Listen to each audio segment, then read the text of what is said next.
It's like you got a problem with concentration. John, I had a lot of fun the last time we did this. So here we go again. Literalist reactions, a Q&A session, I guess this Yeah, is. Q&A, corrections Q&A, and general spankings. All well-deserved, I'm sure. Certainly. Well, let's just get right to it. What do we got? Okay, well, I go down the list and I think, okay, well, that's funny or that's interesting or Dave should hear that. And so that's what we've got here. So this is comments from our fellow humans after they or during watching one of some of our videos. So I love Robert a good hot Harper, take. Yeah, I hope it's like snap typing during the video. That's the best time to comment. Is anytime you feel anger during a video. yeah, exactly. Robert Harper says it hurts when you pee because you eat too much chipped corned beef for breakfast. I don't know. The acid content of cream chip beef is not very high.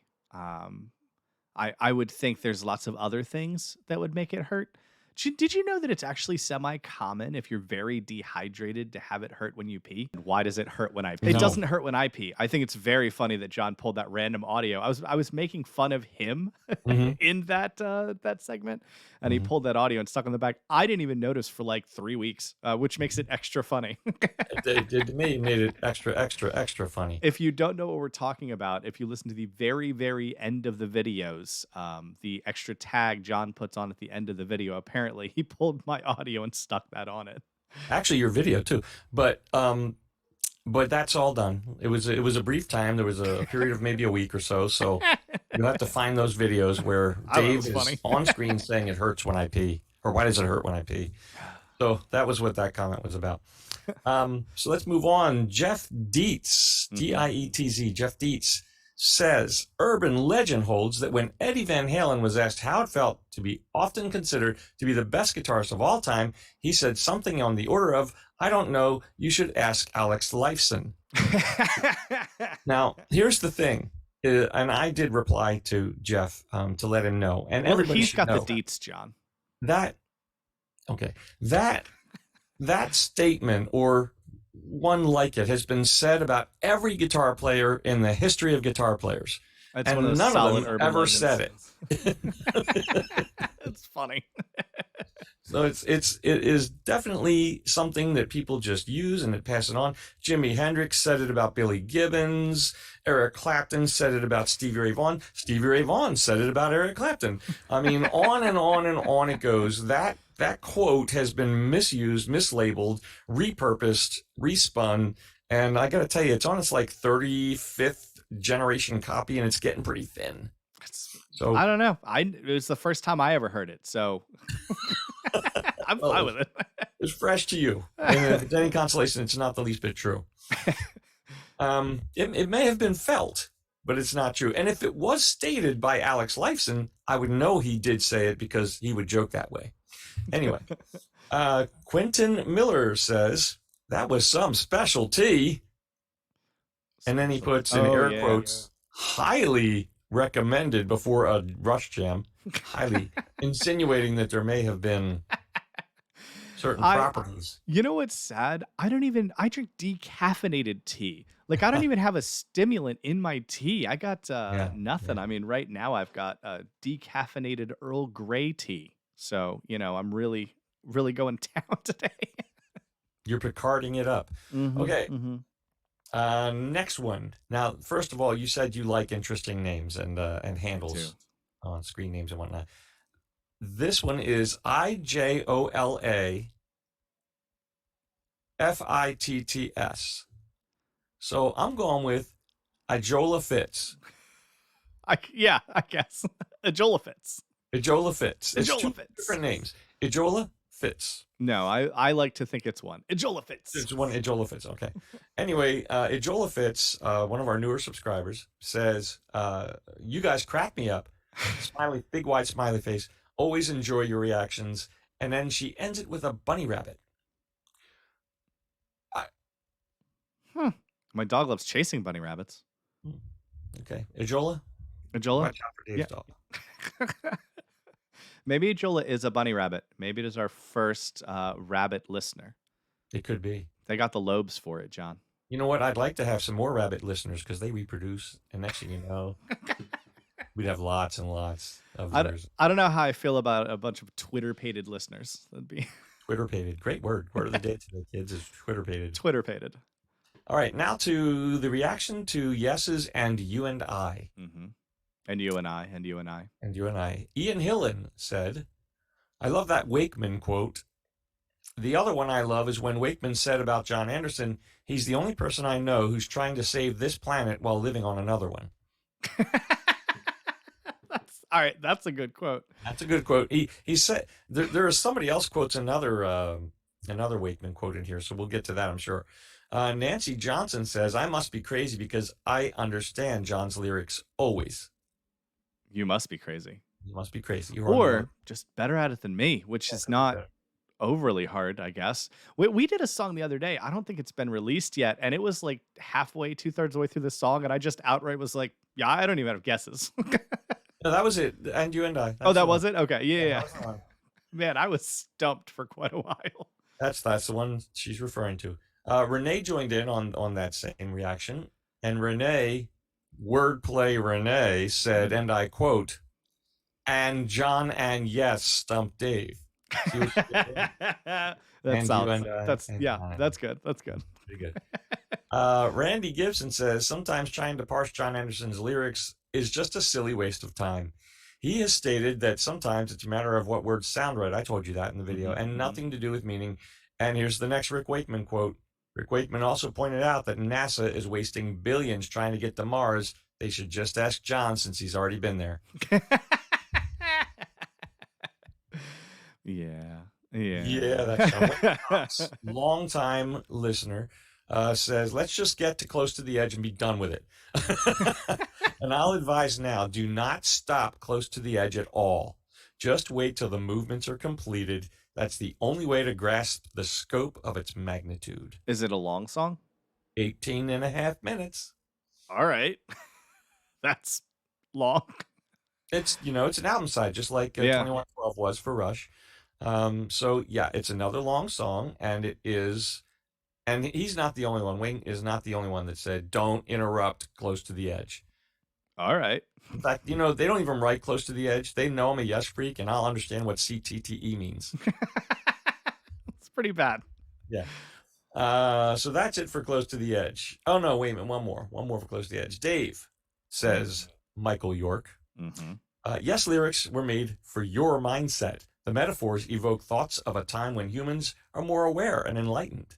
The 3 songs on this album, Close to the Edge, all speak of the journey of mankind from division to reconciliation. Hearing CTTE first does set up the mind for this song, and you and I. Love, Love, Love, Siberian Katru, which is the 3rd of the 3 songs on the Close to the Edge album. JD, I guess speaking to me, yes song, Starship Trooper, and Yours is No Disgrace, Siberian Katru.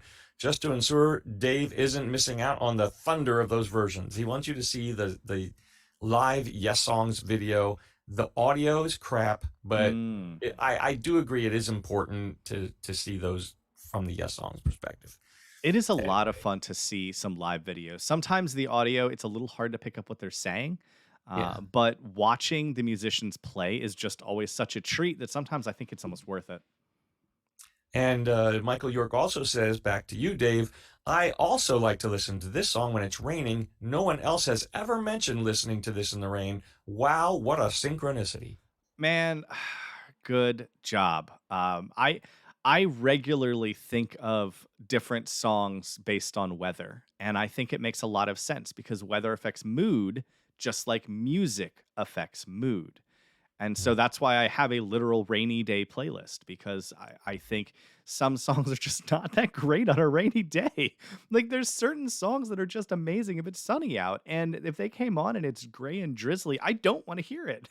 Okay. And I it's not a right or wrong thing. It's just weird. It's one of my many idiosyncrasies.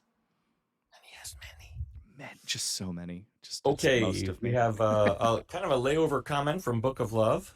Oh, okay. I thought this was funny. Screen name Feminist Fascist. Oh, go on. Yeah, right? Like I had to read that one. Feminist Uh, fascist. I'm gonna burn my bra, but also under an an authoritarian authoritarian dictatorship. under an authoritarian regime, right? It's a very specific. Okay, go on. Anyway, feminist fascist says the Bible is not the author of music. WTF? What does that mean, Dave? Never mind. Is that what WTF is this fella on about? Me being that fella. It is absolutely not about the Bible. Uh, I know that I think that Peter Gabriel was a Christian, wasn't he? Well, Or at least was into that stuff. he's a pick and choose. He took the shopping cart through the religious aisle. And just kind of, I like a little of this, I like a little of Yeah, that. this doesn't inconvenience my life. Oh, that one's nice. I mean, Yeah. I think the inference is that the Bible claims it is the author of music. Well, this music has person been denied around that. since long before the Bible, so like it certainly didn't start it, but No. music has been around for a very long time in just human existence. But yeah, the Bible does make that direct quote, like, God is the author of all things, music being one of those things. But in Right. the And song, the he says angels it. were singing before the world was created. Sure, if you're going to believe what is in that book, but I I know you don't anymore, Dave, but I still hold on to that, and I will. you're welcome to. I would love some evidence. That is all I've ever wanted. It's a As soon modicum as of I die, evidence. I'll haunt you. No, I can't, because that ain't how it works. But if Um, only, man, I could if go for a only. good haunting. That'd be fun. I Yeah, want a little Casper. I'd be all up in your grill, man. Your gas would smell. Oof. Um, so anyway, absolutely not about the Bible. How did Jesus find his way into a nice little ditty about loving someone? Again, I I'm mean, just like, I think some of our discussion got there. It wasn't so much that the song itself explicitly I don't referenced it. remember But talking about Jesus. I really don't. I don't. I'll have to go back and watch that video. Because honestly, we recorded that video a very long time ago. Oh yeah, like 3 months ago, 4 months Yeah. ago. So I've done the full gambit. I noticed I'm wearing a hoodie again, and when we started this channel, it was cold and I was wearing hoodies. Yeah, So so you're also in the Midwest, and it's a little chilly. I'm out. in the Northeast, You're in so the that's Northeast now. confusing. I was in the Midwest when we recorded that, though. Right, that's what I'm saying. Yeah. There you go. Dream Theater's Instrumentally. Michael Ripley says, LOL, he did. As absolutely incredible as their timing and precision is, all I could think of as I was listening to this was, that sounds exactly like a boss fight from a Nintendo game. I still regularly think it, stuff like that, depending on which song you're showing me. I will be like, oh man, this is in this scene in a video game. Mhm. And I absolutely get where you're coming from. Yes. Okay. If that played as a boss fight, if I started a boss fight and that music started playing, I'd be totally into it. Right. IGY, remember IGY by Donald Fagen? Mm-hmm. Okay. Stephen C. Russell writes, the literalist solution to equalizing freedom necessarily requires more government power and force, which results in less freedom. It's a sad fact that we are never going to have a perfect world, and the problem he laments that you or Donald, I'm not sure, cannot be solved by government. Such is the socialist's dilemma. Sure. Do you have a solution? Please, in the comments. I'd love to hear. Yeah. I'm We all not know being we're not facetious right. here. You want someone to talk who's right. I would love an actual solution. My problem is ultimately too many humans. If there were fewer humans, then things like libertarianism would work. But with this many humans on the planet, it's just an insane concept. If you want to have some fun, do some reading on libertarian communities. They all fail horribly because at Right. the end of the Even with everyone having the same Mhm. space and all that, yes, they do Well, fail. no one ever has the same space and all that because you can't. That's just not realistic. I mean, to have the concept of no government interference and every man and woman to themselves requires a number of things that we don't have. And some of those things are a tract of land given to each person upon their birth that is large enough to support them and a family and their whole family, and that has access to both land that can grow food for their family, take care of animals for their family, and that has a water source that cannot be tainted or taken away by any other person's plot of land. You would need all of those items to have a full society where you don't need government, everyone fend for themselves and all that. That is what is required for that. Because the second you don't have that, we have to live in a society.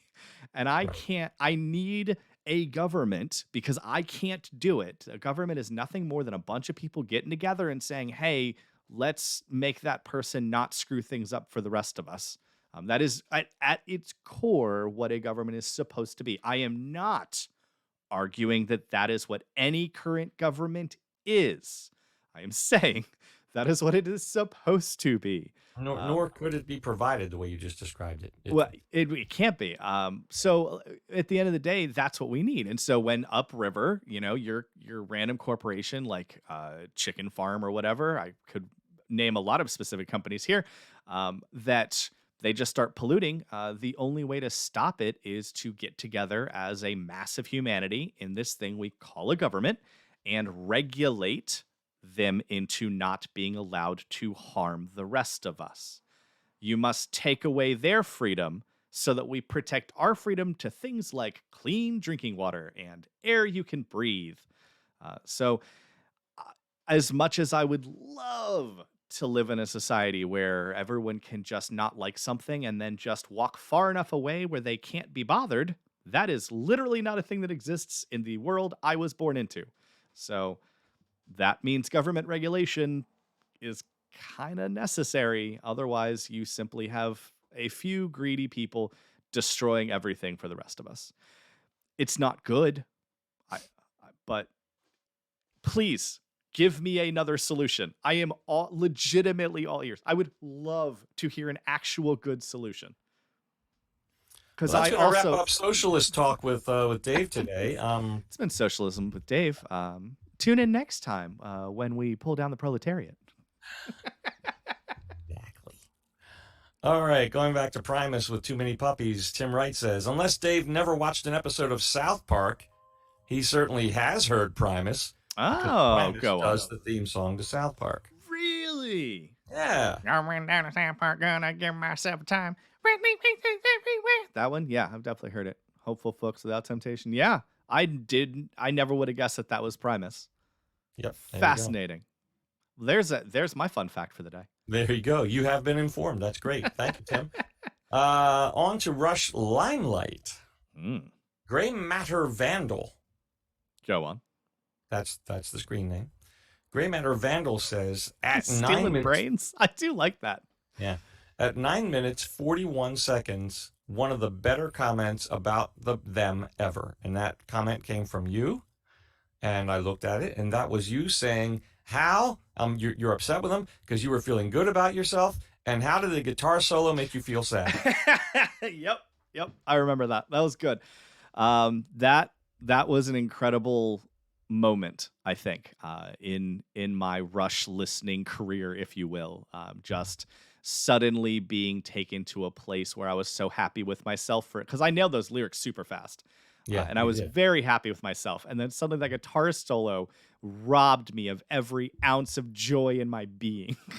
But in a good way. I mean that as a compliment, it's just so well done.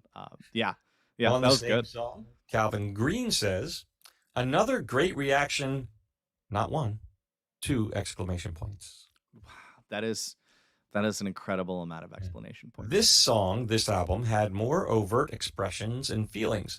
The intentions of the songs were expressed a lot clearer. Question: if you could relate a Rush song to yourself, which song best defined you?